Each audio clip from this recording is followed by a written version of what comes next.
Hello David, we've got the transmission out of your 70 Oldsmobile Cutlass. This is what it looks like, partly taken apart. We've taken it apart, we've had a look at a couple of things, we're going to make some recommendations. Amanda will give you a call with cost estimates. We'll start with the pan. You can see these piles of material here in the pan. Those are not supposed to be there. A little bit of material is normal, but when you have a transmission that has been gone through, there really shouldn't be that kind of material. We do know the transmission has a shift kit. This is a Transgo Stage 2 shift kit separator plate. So we know the transmission has been gone through. Whoever did the transmission replaced a lot of the clutch plates. So this is the intermediate clutch pack for second gear. They've used a lesser expensive clutch plate. It's not really the one we recommend, but you know, the clutch plates themselves are not burned. Like you can see, there's no burning on there. One thing they did do is this clutch pack here is for a third and reverse, and there's actually supposed to be 5 of these friction in there. So you can see how there's 1, 2, 3, 4. That reduces the capacity by a long shot.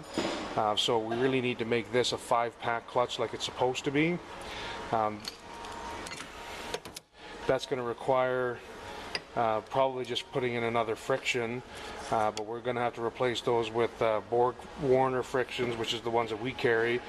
They're the OEM frictions, so it's a better quality clutch. So we will have to replace one friction for sure.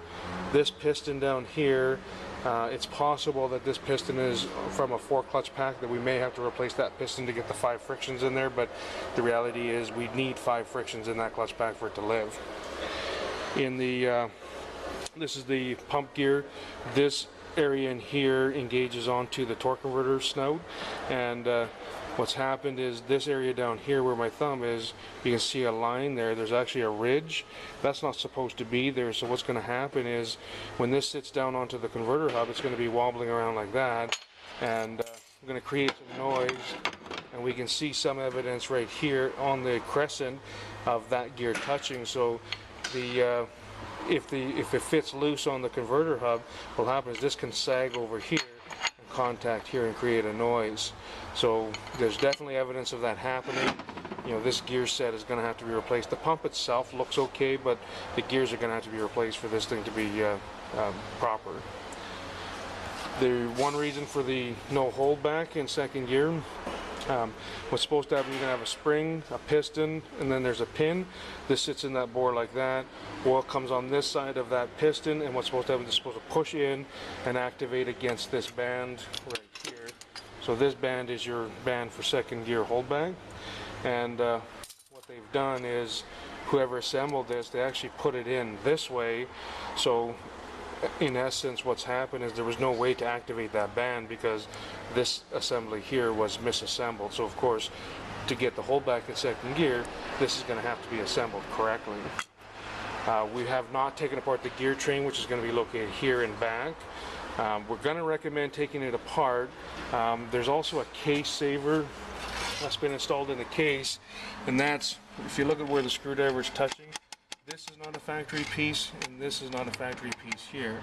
So I've had a quick look. It doesn't look like the case is worn that badly, but you know, essentially when we see stuff like this, we're really going to want to get a look back there and make sure that there's nothing else that has been done that you know, either should have been, or something that should have been done and wasn't done. So we're going to recommend looking further, and as I said, Amanda will contact you with the cost estimates at this point, and we'll go from there.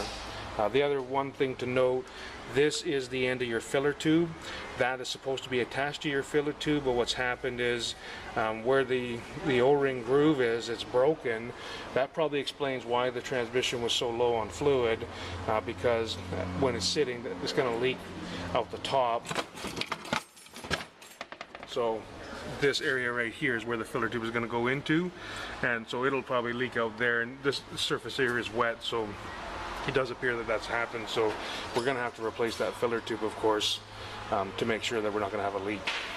As I said, Amanda will contact you, and we'll go from there. Thanks.